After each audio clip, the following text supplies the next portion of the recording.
모든 사람의 마음이 다 우리의 마음 같지는 않습니다. 성도들의 마음은 하나님께 민감하여 어떻게 하면 하나님의 말씀대로 살아볼까 고민할 때가 많습니다. 교회에서나 하나님의 말씀을 읽을 때나 혹은 전혀 다른 일상의 삶을 살아갈 때에도 문득문득 하나님의 뜻이 무엇인지 깨달을 때가 있습니다. 하나님의 음성을 깨닫는 일에 더욱더 열심을 내면 낼수록 이러한 일들은 많이 일어납니다. 그러나 하나님을 모르는 사람들, 하나님을 향해 반감을 가진 사람들의 경우는 전혀 다릅니다. 아무리 하나님께서 그들에게 말씀하시고 분명히 하나님의 뜻을 알려주어도 그들의 마음은 요지부동일 때가 많습니다. 하나님께서 이것은 바로 하나님의 내 뜻이다 분명히 그 귀에 알려주고 그 증거를 보여주어도 그들의 마음은 굳은 쇠창살이 닫혀 있는 듯 움직이지 않는 경우를 종종 봅니다. 우리가 성경을 통하여 보고 있는 아합 왕의 마음이 바로 이와 같이 굳은 마음이었습니다. 그는 갈멜산 현장에서 하나님께서 역사하시는 모습을 보았습니다. 하늘에서 불과 물을 내려 과연 엘리야의 하나님만이 진정한 하나님이심을 확실하게 드러내셨습니다. 그 현장을 보고 있던 많은 백성들은 엘리야의 하나님이 참 하나님인 줄 알고 엘리야의 말에 순종했습니다. 그 덕에 450명의 바알의 선지자들이 다 죽임을 당하였습니다. 풍요의 신이요 비를 내리고 이스라엘 백성들에게 우레를 내린다던 그 바알 신은 가짜였음이 온전히 드러나게 되었던 것이지요. 그러나 이 현장을 보았던 아합의 마음은 결코 열리지 않았습니다. 아합은 자기가 겪은 일을 자신의 아내 이세벨에게 가서 그대로 고하는 모습을 보이는데요. 마치 신하가 왕에게 보고하듯 하나하나 이야기하고 있는 모습입니다. 그런데 그 전하는 내용의 핵심을 보면 1절에서 엘리야가 모든 선지자를 칼로 죽였다. 엘리야가 행한 일과 그가 모든 선지자를 칼로 죽인 일을 기록을 합니다. 다시 말해서 아합에게 있어서 가장 중요한 일은 자신의 눈앞에서 자기 편이라 할 수 있는 바알 선지자가 모두 죽임을 당했다라는 데 있습니다. 하나님이 위대하시다, 하나님이 정말로 살아계시더라 라는 내용은 완전히 빠져 있습니다. 생생한 하나님의 역사를 보면서도 그의 마음은 결코 열리지 않았던 것입니다. 이 말을 들었던 이세벨의 마음은 더욱더 강팍합니다. 이세벨은 엘리야에게 원수를 갚고자 하면서 사신을 보냅니다. 2절에 내가 내일 이맘때에 반드시 내 생명을 저 사람들 중 한 사람의 생명과 같게 하리라. 그렇게 하지 아니하면 신들이 내게 벌 벌을 내림이 마땅하니라. 이것은 악에 바친 한 사람의 과장된 위협이 아니었습니다. 학자들은 이 말 이후에 이세벨이 실제로 선지자들을 죽였다라고 생각을 합니다. 오바댜와 그가 숨겼던 100명의 선지자가 발각되어 현장에서 죽임을 당하고 그 이후에 사신들을 보내었을 것이다 라는 겁니다. 2절에서 말하고 있는 저 사람들의 생명 같게, 그랬을 때 그 저 사람들은 갈멜살에서 죽은 450명의 거짓 선지자들이 아니라 오바댜와 함께 죽임을 당한 100명의 선지자가 아닐까라는 생각인 것이지요. 엘리야가 이 거짓 신들의 이름으로 협박하는 내용을 들으며 곧장 브엘세바로 떠나는 모습을 보면 아마도 하나님의 선지자들이 죽임을 당했을 가능성이 더 높다고 할 수 있습니다. 이세벨이 거짓으로 위협하는 그 거짓이 두려워서 떠난 게 아니란 말씀입니다. 거짓에 사로잡힌 자가 하나님의 신실한 선지자들을 죽인 것에 대한 낙담이었습니다. 엘리야는 지금 하나님 앞에서 하나님의 뜻이 분명히 드러나고 있음에도 불구하고 그 뜻을 받아들이지 않는 세상을 보면서 실망하고 만 것입니다. 권세를 휘두르고 있는 세상이 얼마나 강한지, 하나님의 분명한 증거가 보임에도 불구하고 여전히 교회를 핍박하고 있는 그 사실에 실망했다라고 볼 수 있겠습니다.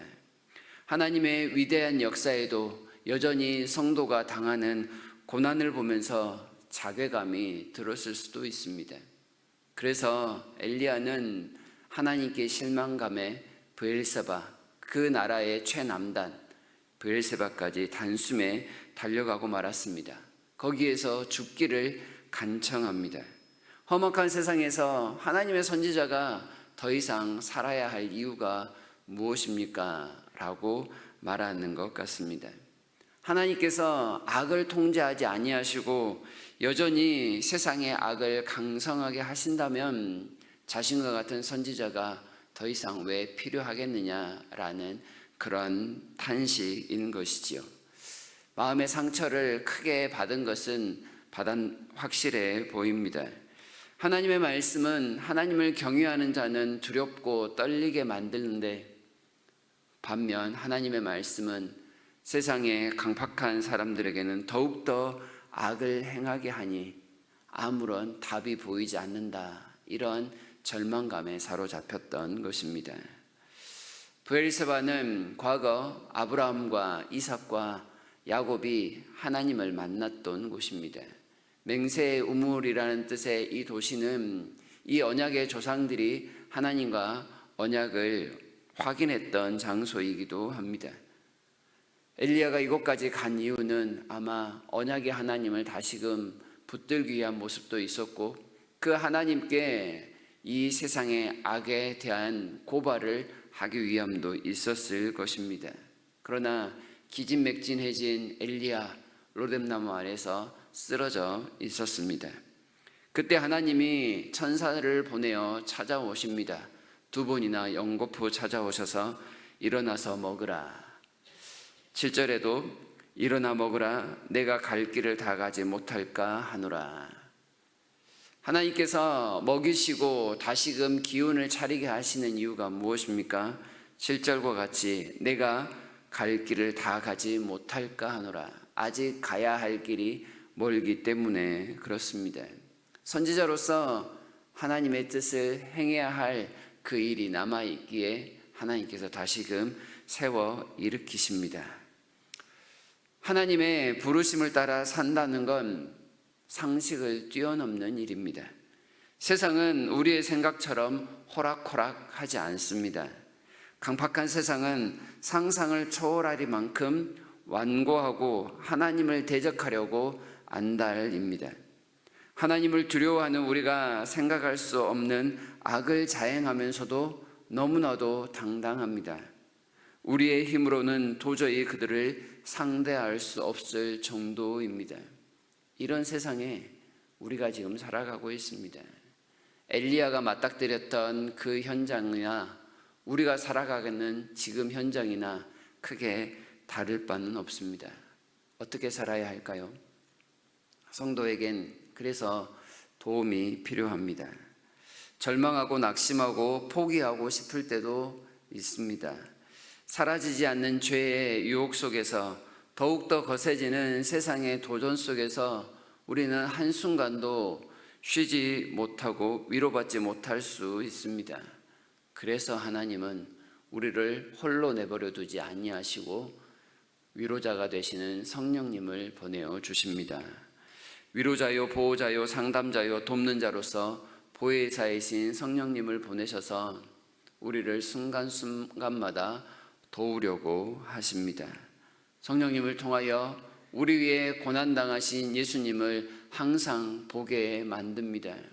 일상생활 속에서도 문득문득 하나님의 말씀을 깨닫게 하셔서 의인은 믿음으로 말미암아 사는 거야 라는 사실을 계속해서 깨우치시는 하나님이십니다. 그 하나님의 말씀을 통해 절망 속에서도 소망을 찾고 힘을 받고 위로받게 하시는 하나님의 손길을 경험합니다. 우리는 엘리야처럼 내가 갈 길을 다 가지 못할까 하노라 하는 하나님의 배려 속에서 오늘도 하나님과 동행하며 살아야 합니다. 홀로 살 수 없기에 하나님께서 오늘도 우리를 도우실 것입니다. 주께서 도우시는 힘을 공급받아 험악하지만 괴로울 수 있지만 이 세상을 너끈히 이겨내실 수 있기를 바랍니다. 주께서 오늘도 우리에게 베푸실 힘과 능력을 기대하며 은혜의 보좌 앞으로 담대히 달려 나아가시는 저와 여러분이 되시기를 진심으로 바랍니다.